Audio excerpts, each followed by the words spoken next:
Haunted x story. नमस्कार दोस्तों, स्वागत है आपका हॉन्टेड एक्स स्टोरी पर, जहां मैं लाता हूं आपके लिए सबसे डरावनी, सच्ची और अनसुलझी कहानियां।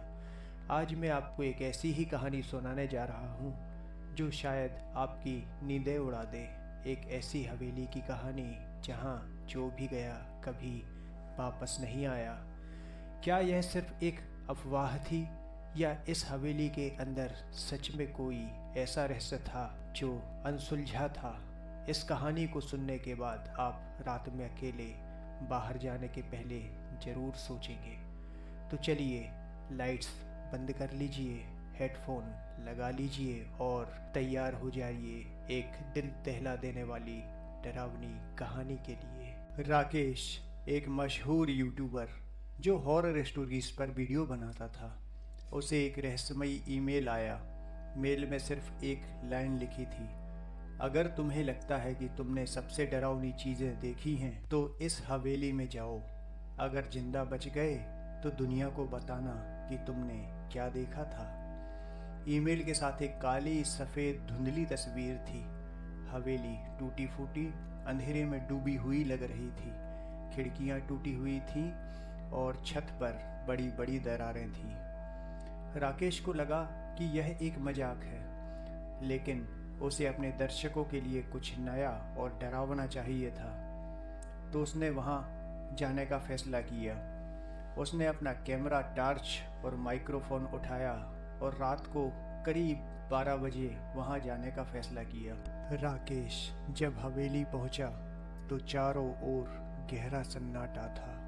पेड़ हवा में झूम रहे थे और उनकी परछाइयाँ बेहद ही डरावनी और किसी भूतों की तरह लग रही थीं।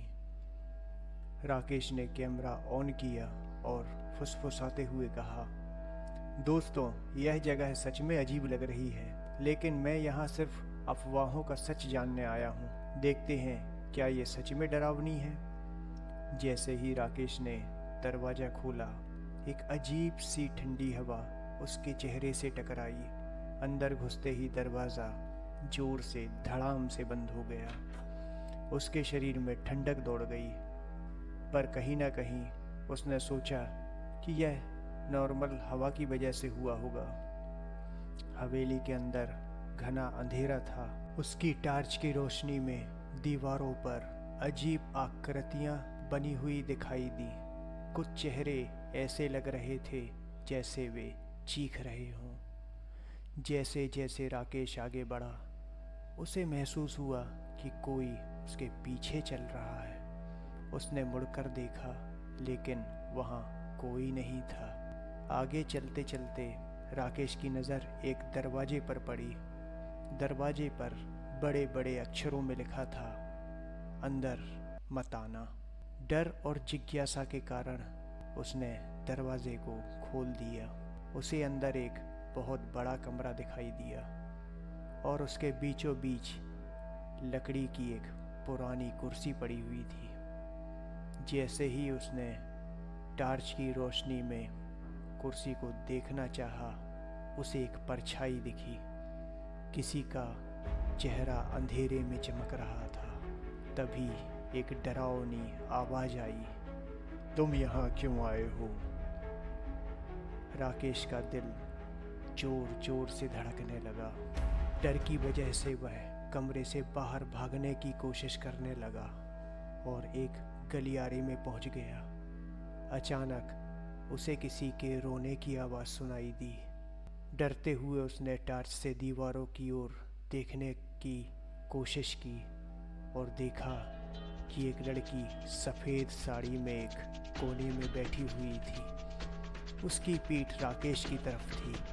राकेश ने डरते हुए हिम्मत करके पूछा, कौन हो तुम? लड़की ने धीरे से अपना सर घुमाया। यह देखकर राकेश के पैरों के तले जमीन खिसक गई। लड़की का चेहरा सड़ा हुआ था। आंखों की जगह केवल काले गड्ढे थे और उसके होठों से खून टपक रहा था। अचानक वह हवा में उछली और दीवार और छत के सहारे उल्टी लटक गई। अब तुम भी यहीं रहोगे हमेशा के लिए। राकेश की तो मानो आत्मा निकल गई। राकेश ने चीखते हुए वहाँ से बाहर की ओर भागने की कोशिश की। राकेश बेतहाशा भागता रहा, लेकिन उसे कोई रास्ता नहीं मिल रहा था। हर दरवाज़ा उसे वापस उसी कमरे में ले आ जाता था। अचानक राकेश को एक बूढ़ी औरत की आवाज़ सुनाई दी कि अगर जिंदा बचना चाहते हो तो अपनी आंखें बंद करके ओम नमः शिवाय का जाप करो। राकेश इतना डरा हुआ था कि उसे कुछ समझ नहीं आ रहा था। डर की वजह से राकेश ने मंत्र को जपना शुरू कर दिया, पर जैसे ही उसने अपनी आंखें खोली वह हवेली के बाहर खड़ा था। लेकिन यह अंत नहीं था। राकेश तेजी से अपनी गाड़ी की ओर भागा और गाड़ी में बैठकर वहाँ से भाग निकला। रास्ते में जब उसकी नज़र गाड़ी के रियर व्यू मिरर पर पड़ी, पीछे वही लड़की बैठी थी। उसका चेहरा अब और भी भयानक और डरावना हो गया था। उसकी आंखों से खून टपक रहा था।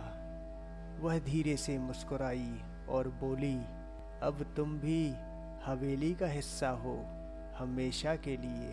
तुम्हें क्या लगा तुम भागकर बच गए?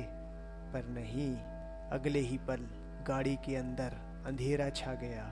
राकेश की चीखें गूंज उठीं और फिर सब शांत हो गया। अगली सुबह एक राहगीर ने सड़क किनारे एक गाड़ी देखी। गाड़ी चालू थी, लेकिन अंदर कोई नहीं था। ड्राइवर सीट पर एक कैमरा रखा हुआ था। उसकी स्क्रीन पर आखिरी रिकॉर्डिंग में वही लड़की मुस्कुरा रही थी और फिर स्क्रीन ब्लैक हो गई। दोस्तों, यह सिर्फ एक कहानी थी या शायद नहीं? क्या सच में ऐसी हवेलियां होती हैं जहां से कोई लौट कर नहीं आता? अगर आपको भी किसी ऐसी डरावनी जगह के बारे में पता है तो कमेंट ज़रूर कीजिए। और हाँ, अगली बार अगर रात में अकेले सफ़र कर रहे हों तो अपनी पीछे की सीट ज़रूर चेक कर लेना। हो सकता है वहाँ पहले से ही कोई बैठा हो। मिलते हैं अगली डरावनी कहानी में। तब तक के लिए डरते रहिए, सतर्क रहिए और हाँ, हॉन्टेड एक्स स्टोरी को सब्सक्राइब करना ना भूलें, जिससे हम आगे भी आपके लिए ऐसी ही कहानियाँ लेकर आते रहें। मिलते हैं अगले वीडियो में।